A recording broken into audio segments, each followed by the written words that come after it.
Ano na yan? Okay naman. Ay, magandang umaga po.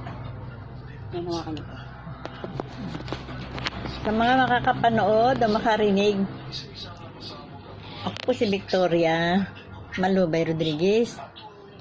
Yan pong lugar na binabakuran ngayon ng mga taong nandyan, yan po ay lugar ng at property ng Hermogenes Rodriguez. Kasalukuyan nagbabakod ang mga tao na alam po nila kung sinong may-ari. Isang tauhan ng tauhan daw ng government of Pasig. Ito si Mr. De Leon. Ano po pangalan nun? Luis De Leon. Luis De Leon. Anong pakialam mo dyan at sino ka? Anong karapatan mo manggiba dyan, ha? Ipaliwanag mo. Dadaig mo pa si Mayor?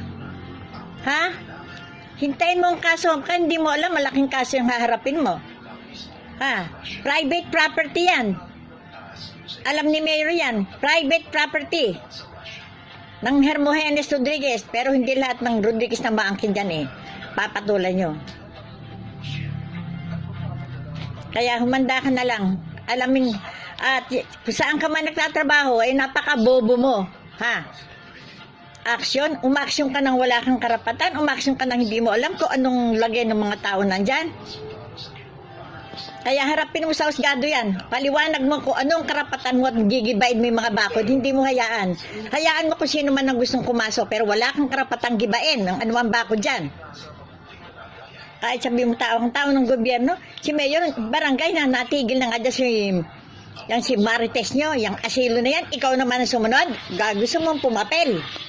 Ha? Hintayin mo ang kasong isasampa ko sa'yo. Wala kang karapatan, mayabang ka. Kaya harapin mo yan.